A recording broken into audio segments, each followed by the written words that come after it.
আজকে যে চ্যাপ্টারটা ইকোনমিক্সের পড়াচ্ছি সেটা হলো উৎপাদন ব্যয়। তো উৎপাদন ব্যয় বলতে আগে উৎপাদন ব্যয় কাকে বলে সেটা আমাদেরকে জানতে হবে। উৎপাদন ব্যয় কি? দ্রব্য সামগ্রী উৎপাদন করতে যে ব্যয় হয় সেটাকেই আমরা উৎপাদন ব্যয় বলে থাকি। মানে ফার্ম যখন কোনো দ্রব্য সামগ্রী উৎপাদন করে, সেই দ্রব্য সামগ্রী উৎপাদন করতে গেলে ফার্মকে যে খরচটা করতে হয় সেটাই হলো উৎপাদন ব্যয় ফার্মের ক্ষেত্রে। তো এবার আমাদেরকে জানতে হবে উৎপাদন ব্যয় কী কী বিষয়ের ওপরে নির্ভর করে। কারণ ফার্ম যখন কোনো দ্রব্য উৎপাদন করছে তখন তার যে উৎপাদন ব্যয়টা হচ্ছে সেগুলো কী কী বিষয়ে, মানে কোন কোন খাতে তাকে উৎপাদন ব্যয় করতে হয়। তাহলে ফার্স্টে হচ্ছে উপাদানের পরিমাণের ওপরে নির্ভর করে, মানে কতটা পরিমাণে উপাদান উৎপাদন করা হবে তার ওপরে নির্ভর করবে। মানে ধরো ফার্মের তো এক্ষেত্রে একটা লক্ষ্য থাকে যে সে কতটা পরিমাণে দ্রব্য সামগ্রী উৎপাদন করতে চায়, তাহলে যতটা পরিমাণ দ্রব্য সামগ্রী উৎপাদন করতে চাইবে তার ওপরে নির্ভর করবে যে ফার্মকে কত পরিমাণে কাঁচামাল সরবরাহ করতে হবে। তাহলে এই কাঁচামাল কত পরিমাণে তাকে সরবরাহ করতে হচ্ছে, তখন তাকে কাঁচামাল কিনতে হচ্ছে, সেই কাঁচামাল বাবদ ফার্মের একটা খরচ হচ্ছে। তো এই কাঁচামাল বাবদ ফার্মের যে খরচটা হচ্ছে, মানে উৎপাদনের উপাদানগুলো কেনার জন্য ফার্মকে যে খরচটা করতে হচ্ছে সেটাই হচ্ছে উপাদানের ব্যয়। ঠিক আছে, এবার যদি কোয়ান্টিটি ফার্ম বাড়াতে চায়, বেশি পরিমাণে উৎপাদন করতে চায়, সেক্ষেত্রে তার উপাদান ব্যয় কী হবে? বাড়বে, মানে কস্ট অফ র মেটেরিয়ালসটা তার বাড়তে থাকবে। তারপরে কি? উৎপাদনের উপকরণগুলোর দক্ষতার উপর নির্ভর করে। সবসময় এটা মাথায় রাখবে যে আমরা যতটা ইনপুট দিই আমরা কিন্তু ততটাই আউটপুট পাই না, বা কোনো একটা ইনপুট কতটা পরিমাণে রিটার্ন দেবে সেটা সেই ইনপুটের এফিসিয়েন্সির ওপরে নির্ভর করে থাকে। তো এই এফিসিয়েন্সি যেরকম হবে তার উপরে নির্ভর করবে। তাছাড়াও শ্রমিকরা কতটা এফিসিয়েন্ট, তারা কতটা দক্ষ, তা পরিচালকবর্গ কতটা ভালো কাজ করতে পারছে, কাঁচামালের কোয়ালিটিটা কতটা ভালো, এই সমস্ত বিষয়ের ওপরও কিন্তু উৎপাদন ব্যয় নির্ভর করে থাকে। এরপরে বলেছে উৎপাদনের আর্থিক ব্যয় উপাদানগুলোর দামের ওপরও নির্ভর করে থাকে। কস্ট অফ র মেটেরিয়ালগুলো আমরা যে দামে কিনছি বা শ্রমিককে আমাদেরকে যে পরিমাণ অর্থ দিতে হচ্ছে বা ট্রান্সপোর্ট কস্ট যেটা পড়ছে তার ওপরেও নির্ভর করে থাকে। উৎপাদন ব্যয় আবার উৎপাদন পদ্ধতি বা প্রযুক্তির ওপরও নির্ভর করে। অনেক সময় আমরা আধুনিক প্রযুক্তি যদি ব্যবহার করি সেক্ষেত্রে আমরা কি করতে পারি? কম খরচে অনেক বেশি মাত্রায় দ্রব্য সামগ্রী উৎপাদন করতে পারি। কিন্তু যদি দেখা যায় যে আমরা প্রাচীন পদ্ধতি ব্যবহার করছি সেক্ষেত্রে আমাদের খরচটা কি হয়ে যেতে পারে? বেড়ে যেতে পারে। তাহলে এই সমস্ত ডিটারমিনেন্টসগুলোর ওপরই ডিপেন্ড করে যে প্রোডাকশন কস্ট কতটা হবে। এরপরে যে বিষয়টা বলছি সেটা হলো কি স্থির ব্যয় আর পরিবর্তনীয় ব্যয়। উৎপাদনের ক্ষেত্রে আমরা দু ধরনের ব্যয় লক্ষ্য করি, একটা হলো স্থির ব্যয় আর একটা হলো পরিবর্তনীয় ব্যয়। স্থির ব্যয় বলতে সেই রকম ব্যয়গুলোকেই বোঝায় যেটা উৎপাদনের পরিমাণের ওপরে নির্ভর করে না। উৎপাদন হোক বা নাই হোক সেই ব্যয়টা করতেই হবে। যেরকম আমরা বলতে পারি যে যখন একটা উৎপাদন শুরু হচ্ছে সেই সময়তে ব্যাংক থেকে নেওয়া যে ঋণ, সেই ঋণের যে সুদ সেটা প্রদান করতেই হবে, উৎপাদন হোক বা নাই হোক। বা স্থায়ী কর্মচারীদের বেতন, এটা উৎপাদনের পরিমাণের সঙ্গে কখনোই যুক্ত নয়। এছাড়াও জমি বাড়ির ভাড়া বা লিজে যে জমিটা নেওয়া হয়েছে, যেটাকে আমরা খাজনা বলে থাকি অর্থনীতির ভাষাতে, তাহলে এই অর্থগুলো কিন্তু আমাদেরকে দিতেই হবে উৎপাদন হোক বা নাই হোক। তাহলে যখন কোনো ব্যয় উৎপাদনের পরিমাণের ওপর নির্ভর করে না, ওই ব্যয়গুলো ফিক্সড চলতেই থাকে একটা নির্দিষ্ট সময় পর্যন্ত, তখন সেগুলোকে আমরা স্থির ব্যয় বলে থাকি। এর পরবর্তী আরেকটা ব্যয় পড়ব, সেটা হলো কি পরিবর্তনীয় ব্যয়। পরিবর্তনীয় ব্যয় বলতে কি বোঝাচ্ছে? পরিবর্তনীয় ব্যয় হলো এমন ধরনের ব্যয় যে ব্যয়গুলো উৎপাদনের পরিমাণের ওপরে নির্ভর করে। উৎপাদনের পরিমাণ বাড়া কমার ওপরে যে ব্যয়টা নির্ভর করে থাকে। যদি উৎপাদন শূন্য হয় তাহলে পরিবর্তনীয় ব্যয় শূন্য হবে, আর যদি উৎপাদন বাড়তে থাকে তাহলে পরিবর্তনীয় ব্যয়ও বাড়তে থাকবে। পরিবর্তনীয় ব্যয়ের মধ্যে আমরা কী কী ধরনের ব্যয়কে বোঝাতে পারি? অস্থায়ী কর্মচারীদের বেতন, কাঁচামালের খরচ, পরিবহনের খরচ, এই সমস্ত খরচগুলোকে আমরা পরিবর্তনীয় ব্যয়ের মধ্যে ধরতে পারি।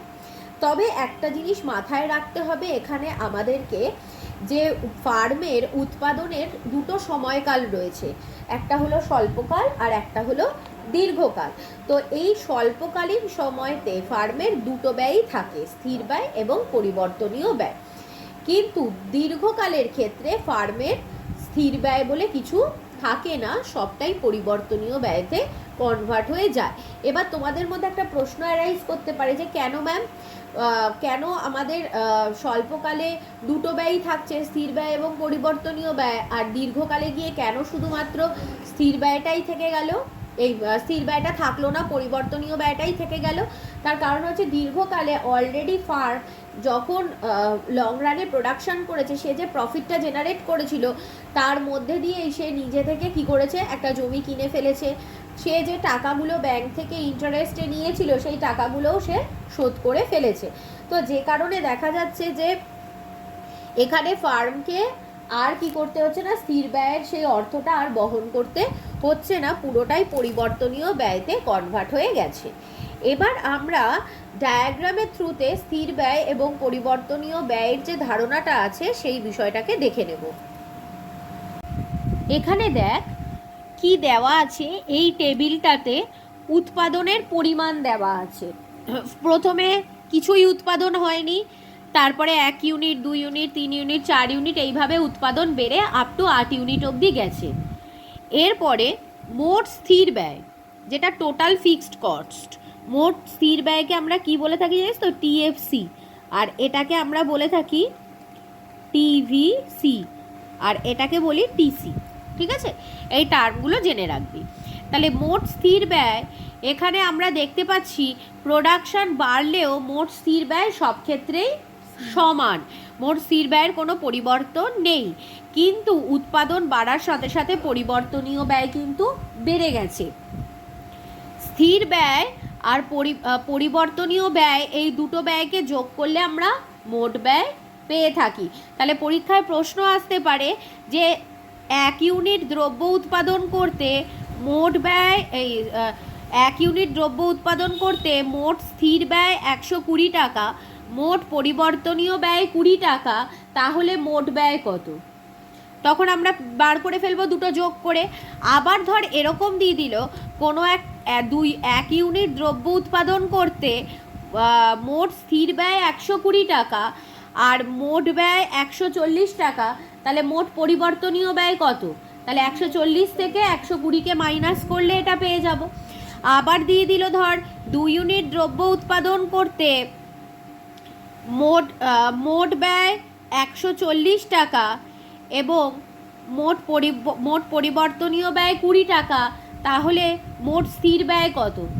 ঠিক একই, 140 থেকে 20 মাইনাস করে দেবো, 120 হবে মোট স্থির ব্যয়। তাহলে এইভাবে আমরা মোট স্থির ব্যয়, মোট পরিবর্তনীয় ব্যয় এবং মোট ব্যয়কে ক্যালকুলেশন করতে পারি। এবার দেখ এই যে ডায়াগ্রামটা করেছে, এই ডায়াগ্রামে কি বোঝানো হয়েছে। এই ডায়াগ্রামে দেখ আমরা হরাইজন্টাল অ্যাক্সিসে উৎপাদনের পরিমাণ বা কিউ, দ্যাট ইজ কোয়ান্টিটিকে রিপ্রেজেন্ট করেছি।